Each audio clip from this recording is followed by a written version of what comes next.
नमस्कार दोस्तों, पेश है कोख से कोठे तक का भाग 6। कहानी के इस भाग को शुरू करने से पहले मैं आपको बताना चाहूँगी कि ये वही छन्नू है जो अनाथ आश्रम के बाहर पड़ी हुई उस बच्ची को बाहर से उठाकर अनाथ आश्रम में लाती है। यह तारा के घर में काम करने वाली बसंती की सहेली है। अब आगे। अरे बसंती, ओ बसंती, कहाँ है तू? छन्नू आवाज़ देते हुए बसंती के घर के अंदर चली आई।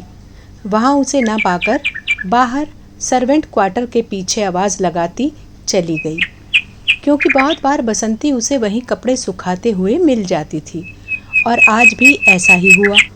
अरे तू यहाँ छुपी बैठी है, मैं तेरे घर में भी हो आई हूँ। भाई ऐसे घर खुला छोड़कर मत रखा कर, कोई भी चोर उचक्का घुस जाएगा। हाँ, छन्नू हंसती हुई बोली। अरे घुसने दे, भला हम गरीबों के घर में उसे क्या मिलने वाला है। हाँ, रईसों के घर में काम ज़रूर करते हैं हम, लेकिन हम कोई रईस थोड़ी ना हैं। बसंती कपड़े सुखाती हुई मुस्कुरा कर बोली। अरे सुनना, ज़रा कुछ पूछना है तुझसे। अरे बोल ना, क्या पूछना है? अरे सुनेगी भी, पहले काम छोड़कर मेरी बात सुन। बसंती को काम में लगे देखकर छन्नू झुंझला कर बोली। अरे बोलेगी भी, मैं सुन रही हूँ। तू बोल तो, मैं काम कर रही हूँ, देख नहीं रही क्या? तेरी तरह खाली इधर उधर घूमने का टाइम नहीं है मेरे पास, समझी? बसंती उसे झिड़कते हुए बोली। अरे छोड़ ये काम धाम, चलना थोड़ी देर बैठकर गप्पे लड़ाते हैं। नहीं नहीं, अभी मेरे पास समय नहीं है। मेरे पास अपने घर का ही नहीं, मालिकों के घर का भी काम होता है। अभी मैं बिज़ी हूँ, तू जा, कल आ। निकालती हूँ तेरे लिए भी थोड़ा समय। आज ये कपड़ों का अंबार देख रही है ना, ये निपटाना ज़रूरी है पहले, बातें तो होती ही रहेंगी। देख, मैं रोज़ रोज़ तो मैं अभी नहीं आ सकती ना तेरे पास। तुझे पता है ना, वो बूढ़ी इमराना हरदम नज़र रखती है मुझ पर। इससे पहले तो कुछ काम होता नहीं, हर काम के लिए मुझे ही आवाज़ देती रहती है। छन्नू बुरा सा मुँह बनाकर बोली। बसंती ने मुस्कुराकर कहा, वैसे मुझे पता है तू क्यों आई है यहाँ। तेरे पेट में दर्द हो रहा होगा ना, तेरे दिमाग में हलचल मची हुई है कि कोठी में क्या चल रहा है। असली बात जानने की तलब है तुझे। यूं ही मेरे पास खींच लाई ना आज, क्यों? सही कहा ना? बसंती उसका मजाक उड़ाते हुए बोली। हाँ हाँ बाबा, सही पकड़े हो। बस मुझे जल्दी से बता, जो खबर उड़ती उड़ती सुन रही हूँ वो कितनी सच है? सिन्हा साहब तो बड़ा सही आदमी लगता था। जब भी आश्रम आता था मुझे 100 रुपये ज़रूर देकर जाता था। ठीक है, तो बस उसी 100 रुपये में से 20 रुपये खर्च कर और वापस चली जा। मेरा मूड नहीं है आज तुझसे बात करने का, एकदम उखड़ कर बोली बसंती। अरे अरे, क्या हुआ तुझे एकदम? समझ गई, मतलब साला सिन्हा ही हरामखोर है। तू कुछ भी बोल, मैं तेरे हाव भाव से समझ जाती हूँ तुझे। तू मेरी पक्की सहेली जो है, तुझे पता है ना, मैं इतनी दूर से आती हूँ तेरे पास तुझसे मिलने के लिए, और तू है कि तुझे मेरी दोस्ती की कदर ही नहीं। अल्लाह तुझे कभी माफ़ नहीं करेगा, हाँ कह देती हूँ। मुझे सच्चे दोस्तों की कदर नहीं है।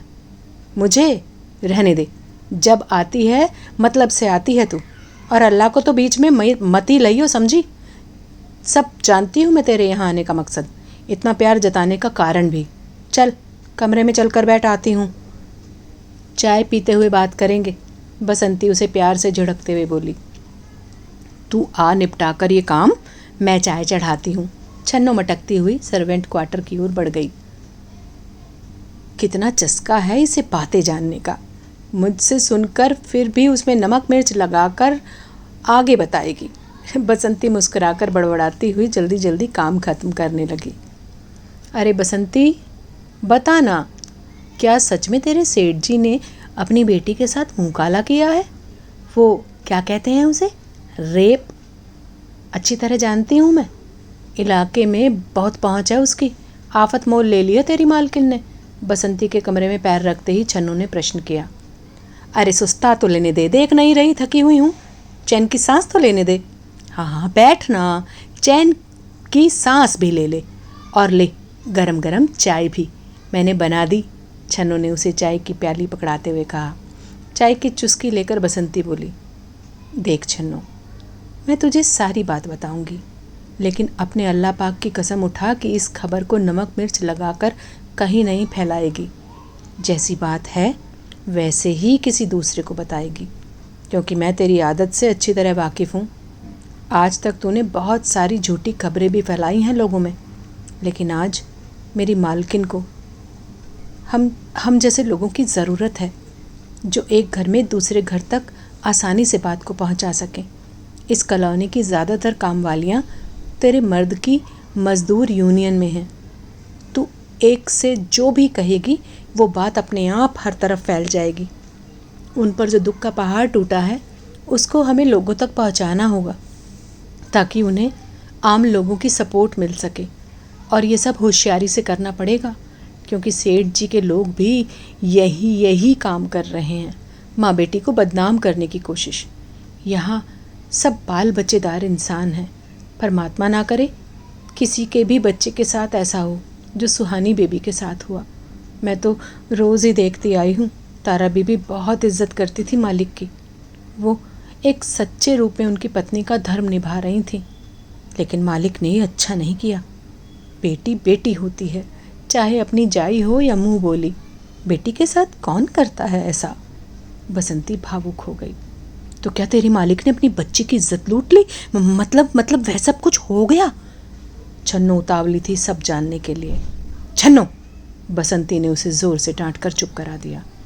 अगर तुमने फिर यह गंदी बात अपनी जुबान पर लाई तो मैं भूल जाऊंगी कि तू मेरी सहेली है। एक बात कान खोलकर सुन ले, बेबी का मेडिकल हो चुका है। सुहानी बेबी का बलात्कार नहीं हुआ है, समझी? अपनी समझदारी और हिम्मत से बचा लिया उन्होंने खुद को। मैंने देखी थी उनकी हालत, सीधे मेरे पास आई थी वो। मैंने ही उनको अपनी बंटी की टी शर्ट पहनाई थी। मुंह पर खून लगा हुआ था, मासूम सी बच्ची बुरी तरह डरी हुई थी। अच्छा किया बेबी ने जुबान काट डाली हरामी की। बसंती की आंखों में गुस्सा भर आया। मैं होती तो उसका हथियार ही काट डालती। हाँ, सही कह रही है तू। सुहानी बेबी तो बच्ची है ना, उनमें इतनी हिम्मत दिखाई, यही बहुत बड़ी बात है। छन्नू ध्यान से उसकी बात सुनते हुए उसकी बात का समर्थन करते हुए बोली, तो मुझसे वादा कर, तो यह खबर फैलाने का काम पूरी ईमानदारी से करेगी। ये एक मासूम बच्ची की ज़िंदगी का सवाल है। बोलते बोलते आंखें भर आईं बसंती की। छन्नू, एक बात ध्यान रखना कि सुहानी बेबी अब तुम्हारे अनाथ आश्रम में रहेंगी, तो उनकी अपनी बेटी की तरह ख्याल रखना। समझ लेना, ये मुझ पर तेरा एहसान है। जानती है ना, मेरा बेटा पढ़ाई नहीं करता था। सुहानी बेबी रोज़ आती थी उसको खेल खेल में पढ़ाने के लिए, और फिर तारा बेबी से कहकर उसका एडमिशन भी करवाया। आज अब वो दूसरी क्लास में जाएगा। मैं 1 महीना बीमार रही। मेरे घर का खाना दोनों वक्त का कोठी से बनकर आता था। हमें कभी किसी चीज़ की ज़रूरत पड़ती तो बस एक बार तारा बीबी को बताने की देर होती, शाम तक वो चीज़ हाजिर हो जाती। बहुत सारे एहसान हैं तारा बीबी जी के हमारे ऊपर, और अब उन एहसानों को चुकाने का वक्त आया है। उनके उपकार तो कभी उतारे नहीं जा सकते, पर हम उनका साथ तो दे ही सकते हैं ना।